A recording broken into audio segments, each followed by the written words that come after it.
Okay, my dear students, in the last class we have discussed about, we started to know about sources of energy, and in the first episode, in the first class, we have discussed about the meaning of energy and also the meaning of a fuel.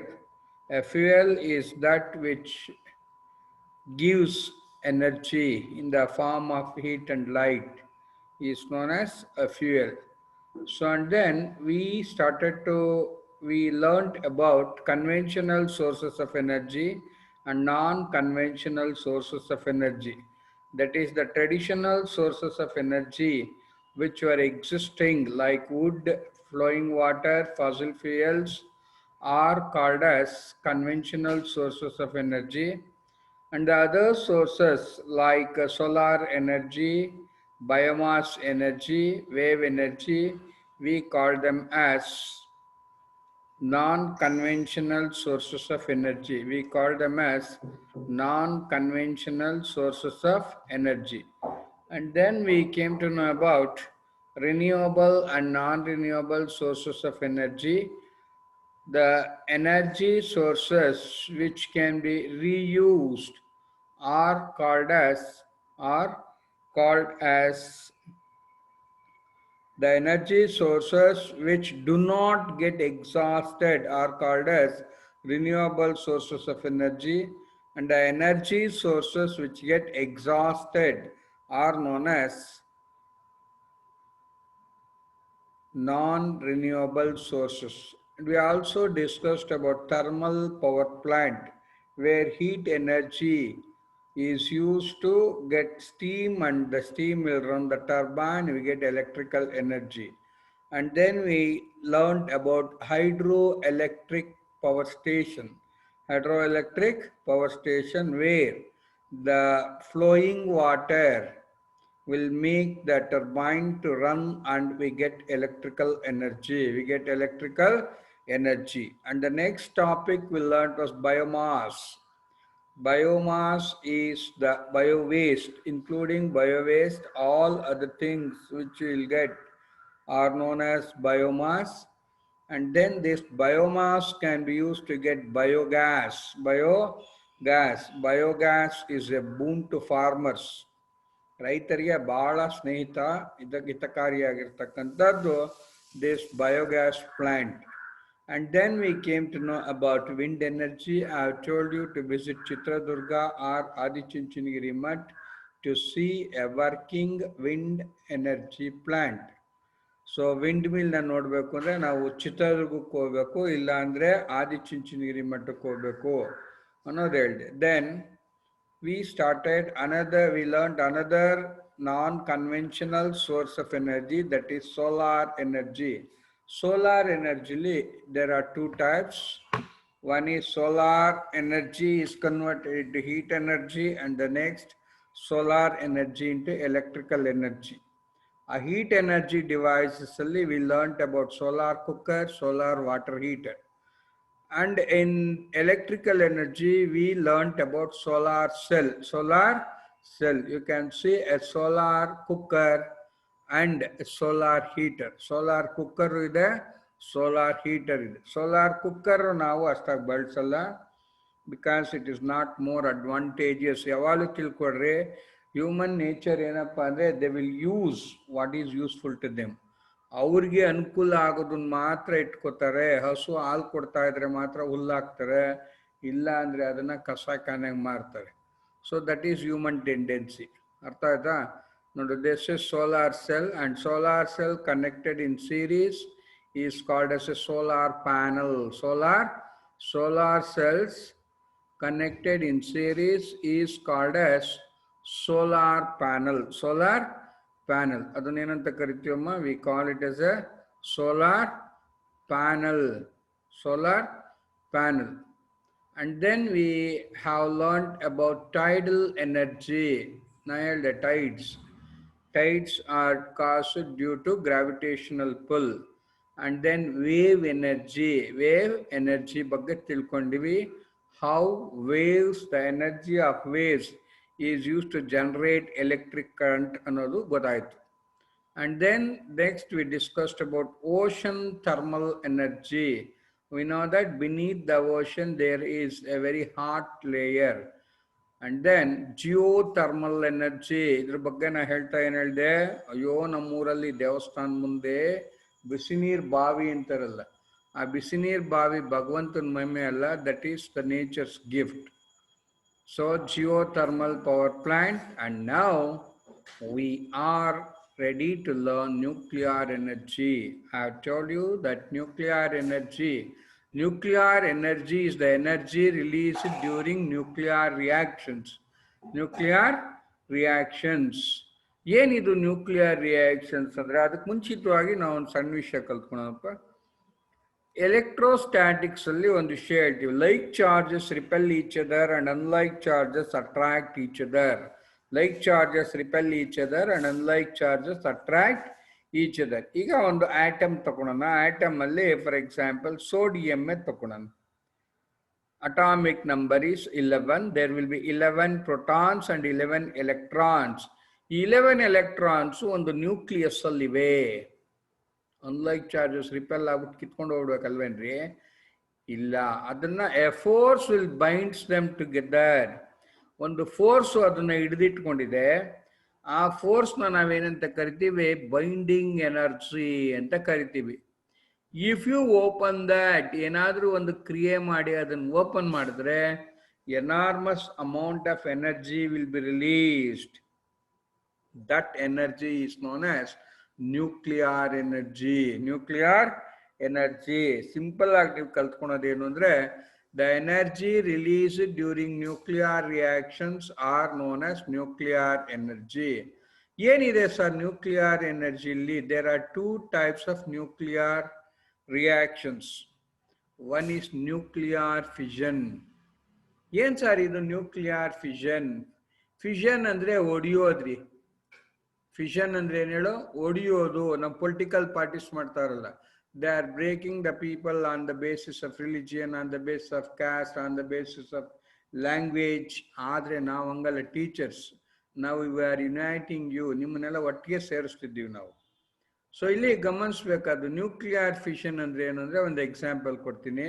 Uranium ಅಂತಕ್ಕಂಥದ್ದು ಒಂದು atom 92U235. ಅದರದ್ದು atomic number 92, atomic mass U235.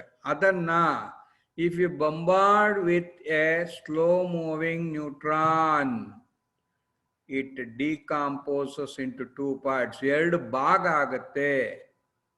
ಒಂದು xenon, ಇನ್ನೊಂದು krypton ಆಗುತ್ತೆ. ಅವಾಗ enormous amount of energy will be released along with 3 neutrons. ಆ 3 neutron ಮತ್ತೆ 3 atom ಹೊಡೆಯತ್ವೆ. ಮತ್ತೆ ಅದರಿಂದ 3 ಮೂಲೆ 9, 9 ಮೂಲೆ 27, ಮೂಲೆ 81, ಮೂಲೆ 243, ಆ ಥರ ಮಲ್ಟಿಪ್ಲೈ ಆಗ್ತಾ ಹೋಗುತ್ತೆ. That is A continuous reaction. That reaction we called as chain reaction. ಏನಂತ ಕರಿತೀವಿ? Chain reaction. ಯಾವಾಗ ಒಂದು ನ್ಯೂಕ್ಲಿಯಸ್ನ ನಾವು ಬಂಬಾರ್ಡ್ ಮಾಡ್ತೀವಿ ಅವಾಗ ಫಿಷನ್ ಆಗುತ್ತೆ, ಇಟ್ ಬ್ರೇಕ್ಸ್. ಆ ಬ್ರೇಕ್ ಆದ ಟೈಮಲ್ಲಿ enormous amount of energy will be released in the form of heat. This heat energy is again used to get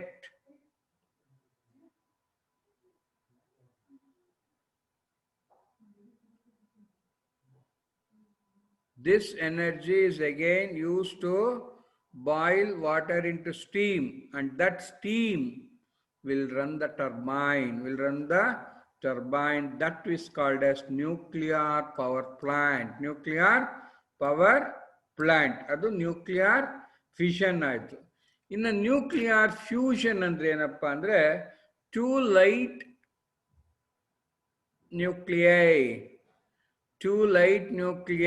1H1, hydrogen atomic number 1H1 combines with another 1H1 to form 1H2, that is helium. 2H2 helium ಅನ್ನ ಮಾಡುತ್ತೆ. ಆ helium ಆಗೋ ಟೈಮಲ್ಲಿ enormous amount of energy is released during fusion. Sir fusion ಅಂದ್ರೆ ಏನ್ sir? ನಿಮ್ school day ಆಗತ್ತೆ. School day ಅಲ್ಲಿ ನಿಮಗೆ ಇಂಗ್ಲಿಷ್ ಮ್ಯೂಸಿಕ್ಗೆ ಡ್ಯಾನ್ಸ್ ಮಾಡಬೇಕು ಅಂತ ಆಸೆ.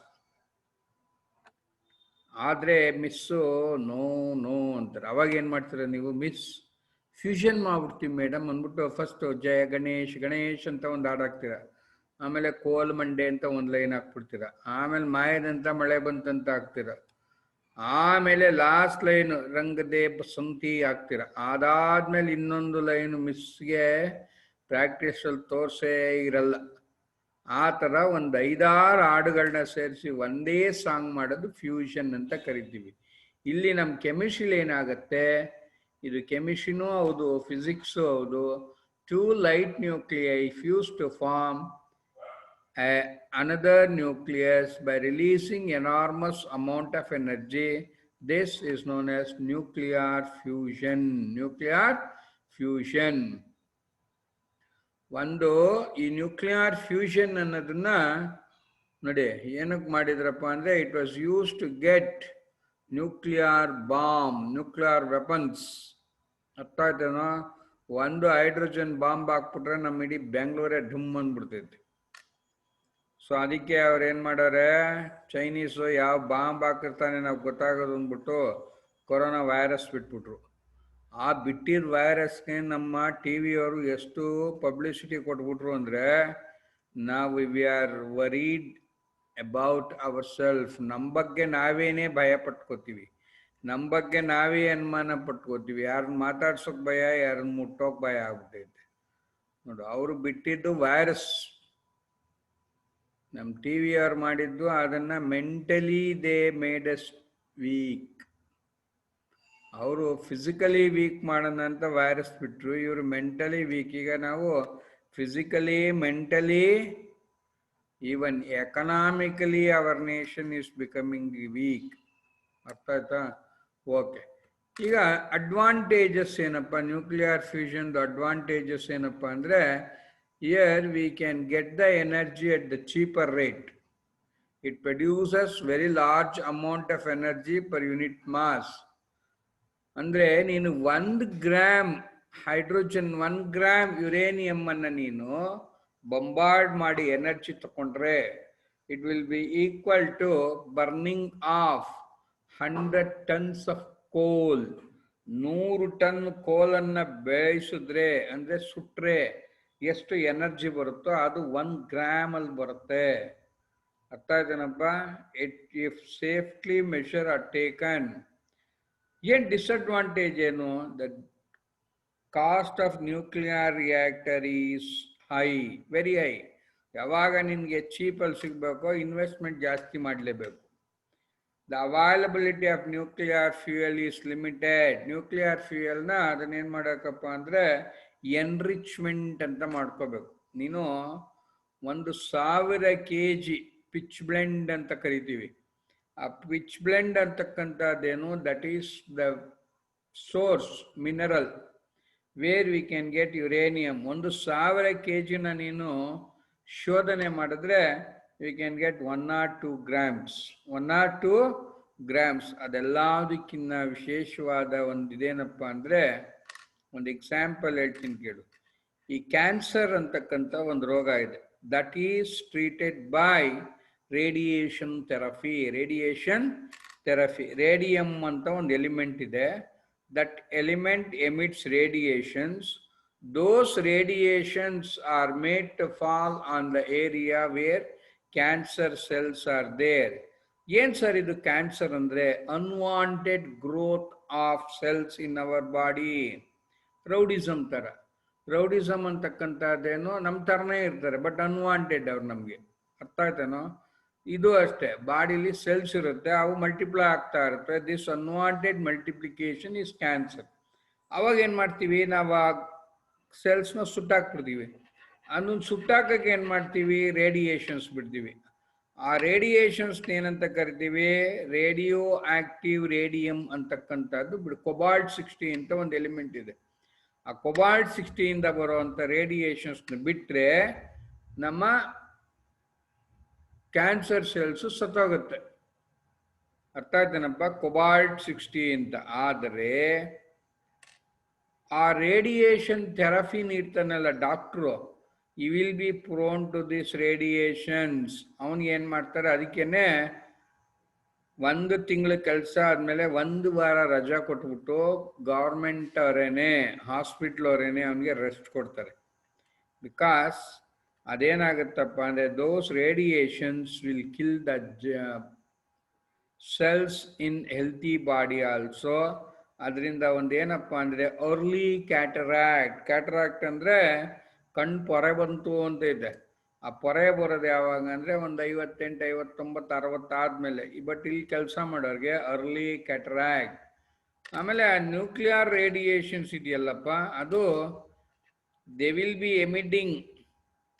ಅದಕ್ಕೆ disposal of nuclear waste is a very big thing. ತುಂಬ ದೊಡ್ಡ ಕೆಲಸ ಅದು. ಹಿಂಗೆ ನಮ್ಮ BBMPಗೆ ನಮ್ಮನೆ ನಿಮ್ಮನೆ ಕಸ ತೊಗೊಂಡು ಹೋಗೋಕೆ ದೊಡ್ಡ ಕೆಲಸ. ಇದಕ್ಕೆ ಒಂದು very big example is Chernobyl ಅಂತಕ್ಕಂಥದ್ದು ರಷ್ಯಾಲಿ ಒಂದು ಊರು. ದೇರ್ ವಾಸ್ ಒಂದು ಏನಿತ್ತು, ನ್ಯೂಕ್ಲಿಯರ್ ರಿಯಾಕ್ಟರ್ ಇತ್ತು. ಆ ನ್ಯೂಕ್ಲಿಯರ್ ರಿಯಾಕ್ಟರ್ನ ಯಾರೋ ಮೋಸ್ಟ್ಲಿ ಕಾಂಟ್ರಾಕ್ಟ್ರು ನಮ್ಮ ಬೆಂಗಳೂರು ಕಡೆನೇ ಇರಬೇಕು, ಕಾಸ್ಟ್ ತಿನ್ಬಿಟ್ಟು ಸ್ವಲ್ಪ ಡುಬಾಕಾಗಿ ಕಟ್ಬಿಟ್ಟಿದ್ದ. ಅದು ಎಕ್ಸ್ಪ್ಲೋಡ್ ಆಗುತ್ತೆ. ಆ ನ್ಯೂಕ್ಲಿಯರ್ ರಿಯಾಕ್ಟ್ರು ಏನಾಯ್ತು, ಎಕ್ಸ್ಪ್ಲೋಡ್ ಆಯಿತು ಅಂದರೆ ಲೀಕ್ ಆಗೋಕ್ಕೆ ಶುರುವಾಗೋಯ್ತು. ಆ ಲೀಕ್ ಆದಾಗ ಏನಾಯಿತು, ಸಾವಿರಾರು ಜನ ಸುತ್ತೋಗ್ಬಿಟ್ಟು. ಅರ್ಥ ಆಯ್ತೇನ್ರಿ? ನಾನು ನಿಮ್ಗೆ ನಿನ್ನೆ ಹೇಳಿದ್ನಲ್ಲ ಇನ್ ದ ಲಾಸ್ಟ್ ಕ್ಲಾಸ್, ಯಾವುದು Hiroshima and Nagasaki, there even the people are, ಈ DNA ಅಂತ ಕೇಳಿದ್ದೀರಿ ನೀವು, ಬಯಾಲಜಿ ಮೇಸ್ಟ್ರು ಹೇಳ್ತಾರೆ, that is responsible for the hereditary carrier. ಆ DNA ಏನಾಗುತ್ತೆ, the DNA molecule will be manipulated, ಹಾಳಾಗ್ಬಿಡುತ್ತೆ. ಅವಾಗ ಏನಾಗುತ್ತೆ, ಹುಟ್ಟೋ ಮಗುಗೆ ಕಾಲಿರಲ್ಲ, ಕೈ ಇರಲ್ಲ, ಬುದ್ಧಿನೇ ಇರಲ್ಲ, ಆ ಥರ ಮಕ್ಕಳು ಹುಟ್ಬಿಡುತ್ತೆ. These are the disadvantages of nuclear energy. ಈಗ ನೋಡಿಲಿ ಬ್ಯೂಟಿಫುಲ್ ಆಗಿ ಹೇಳ್ತೀನಿ. ನಾನು ಸುಮ್ಮನೆ ಬರೀ ಬಾಯಿ ಮಾತಲ್ಲಿ ಹೇಳಿದ್ದೆ, ಈಗ ನಿಮ್ಗೆ ನೀಟಾಗಿ ಅರ್ಥ ಮಾಡ್ಕೊಳ್ಳಿ. ನೋಡಿಲಿ, ಯುರೇನಿಯಂ 235 ಇದೆ. We are breaking it with the slow moving neutron ಹೋಗ್ಬಿಡಿತು. ಹೊಡೆದ ತಕ್ಷಣ ಫಿಷನ್ ಆಯಿತು, 2 ಪಾರ್ಟು. ಫಿಷನ್ ಪ್ರಾಡಕ್ಟ್ಸ್ 2 ಬಂತು. ಮತ್ತೆ 3 ನ್ಯೂಟ್ರಾನ್ಸ್ ಬಂದಿದೆ ನೋಡು, 3 ನ್ಯೂಟ್ರಾನ್ಸ್. ಆ 3 ಫಾಸ್ಟ್ ನ್ಯೂಟ್ರಾನ್ಸ್ ಏನಾಗುತ್ತೆ, ಅನದರ್ 3 ನ್ಯೂಕ್ಲಿಯಸ್ಗೆ ಹೊಡೆಯುತ್ತೆ. ಈ ಬೊಂಬಾರ್ಡಿಂಗ್ ಅಂದ್ರೆ ಹೆಂಗಮ್ಮ ಅಂದ್ರೆ, ಕೇರಮ್ ಮಾಡ್ತೀವಲ್ಲ, ಕೇರಮ್ ಬಾನ್ಸ್ ಎಲ್ಲ ಜೋಡಿಸ್ಬಿಟ್ಟು ಸ್ಟ್ರೈಕ್ ಹತ್ಕೊಂಡು ಫೈಡ್ ಅಂತ ಹೊಡೆದಾಗ ಅದಕ್ಕೆ ಜುಮ್ ಅಂತ ಹೋಗುತ್ತಲ್ಲ, ಇಲ್ಲಿ ಜುಮ್ ಅಂತ ಹೋಗಲ್ಲ, ಜಸ್ಟ್ 2 ಪಾರ್ಟ್ಸ್ ಆಗುತ್ತೆ. 2 ಪಾರ್ಟ್ಸ್ ಜೊತೆಗೆ 2 neutrons. These 3 neutrons will hit another 3 nucleus. ನೋಡಿ ಇಲ್ಲಿದೆ ನೋಡು, ಯುರೇನಿಯಂ 235 ಇಂದ ಏನಾಯ್ತು, ಕ್ರಿಪ್ಟಾನ್ ಅಂಡ್ ಬೇರಿಯಂ ಆಯ್ತು. ತಿರ್ಗಾ ಅಲ್ಲಿಂದ ಬಂದಂತ 3 ನ್ಯೂಟ್ರಾನ್ಸ್ ತಿರ್ಗಾ 3 ಯುರೇನಿಯಂ ಹೊಡಿತು. ಅವಾಗ ತಿರ್ಗಾ 3 3s 9 ನ್ಯೂಟ್ರಾನ್ಸ್ ಬಂತು. ಆ 9 ನ್ಯೂಟ್ರಾನ್ಸ್ 1 2 3 4 5 6 ಅದಕ್ಕೆ ಹೊಡೆಯುತ್ತೆ. It continues. Here we are taking the example of 2 neutron ತಗೊಂಡು ನಿಮ್ಗೆ ಎಕ್ಸ್ಪ್ಲೈನ್ ಮಾಡಿದ್ದೀವಿ. This reaction is called as chain reaction. Nuclear fission chain reaction. So fusion ನೋಡಿ, ಫ್ಯೂಷನ್ ಏನಾಗುತ್ತೆ, 2 ಡ್ಯೂಟೇರಿಯಂ ಅಂತಕ್ಕಂಥದ್ದು ಸೇರ್ಕೊಂಡು ಏನಾಗುತ್ತೆ, helium plus 1 neutron. Hydrogen is having 3 isotopes, hydrogen, deuterium and tritium. ಏನು hydrogen ಅಂದರೆ 1H1 is hydrogen, 1H2 is deuterium, 1H3 is tritium. ಇಲ್ಲಿ H1 ಅಂದರೆ 1 neutron ಇರುತ್ತೆ, H2 ಅಂದರೆ 2 ನ್ಯೂಟ್ರಾನ್ಸ್ ಇರುತ್ತೆ, H3 ಅಂದರೆ 3 ನ್ಯೂಟ್ರಾನ್ಸ್ ಇರುತ್ತೆ. ಈ ತರ the atoms with the same atomic number but different atomic mass, we call them as isotopes. Isotopes are the atoms of the same element with same atomic number but different atomic mass. ಇಲ್ಲಿ ನಾವು deuterium ತಗೊಂಡಿದ್ದೀವಿ. Hydrogen ಅಂದ್ರೆ ನಮ್ಮ 1H1, deuterium ಅಂದ್ರೆ 1H2, ಟ್ರಿಟಿಯಂ ಅಂದ್ರೆ 1H3. Here you can see 1H2 plus 1H2, 1H2 plus 1H2 ಸೇರ್ಕೊಂಡು ಏನಾಗಿದೆ 2He3 helium plus 1 neutron, helium plus 1 neutron ಬಂದಿದೆ. Here they are fused together, ಸೇರ್ಕೊಂಡಿವೆ. ಸೇರ್ಕೊಂಡಾಗ ಎನರ್ಜಿ ರಿಲೀಸ್ ಆಗಿದೆ. This energy is the energy due to nuclear fusion. Nuclear fusion ಮತ್ತೆ nuclear fission. ನೋಡಿ, ನಾವು nuclear ಫಿಷನ್ನ ಕಂಟ್ರೋಲ್ ಮಾಡಕ್ ಕಲ್ತಿದ್ದೀವಿ. ನ್ಯೂಕ್ಲಿಯರ್ ಫ್ಯೂಷನ್ ಇನ್ನೂ ಕಂಟ್ರೋಲ್ ಮಾಡೋಕ್ಕಾಗಿಲ್ಲ. Nuclear fusion is uncontrollable. Nuclear fusion ಅಂತಕ್ಕಂಥದ್ದೇನು ಅನ್ಕಂಟ್ರೋಲಬಲ್. ಆದ್ರಿಂದ ಇದನ್ನು ನಾವು we are using in manufacturing hydrogen bomb. Hydrogen bomb ತಯಾರು ಮಾಡಕ್ ಬಳಸ್ಕೊತಾ ಇದ್ದೀವಿ. ಅರ್ಥ ಆಯ್ತೇನ್ರಿ? ಇದೇ ಏನಾದರೂ if you can control this nuclear fission reaction, then there will be no energy crisis at all. Energy crisis ಅನ್ನೋದೇ ಇರಲ್ಲ. ಯಾರು ಎಷ್ಟು ಎನರ್ಜಿ ಬೇಕಾದ್ರೂ ಕೊಡ್ಬೋದು. ಬೆಳಗ್ಗೆ ಹೊತ್ತೆಲ್ಲ ಲೈಟ್ ಹಾಕೊಂಡು ತಿರುಗ್ಬೋದು. ಅರ್ಥ ಆಯ್ತೇನಪ್ಪ? So this is something about this lesson. ಈ ಲೆಸನ್ ಬಗ್ಗೆ ಇಷ್ಟು ವಿಚಾರಗಳಿವೆ. ಓಕೆ,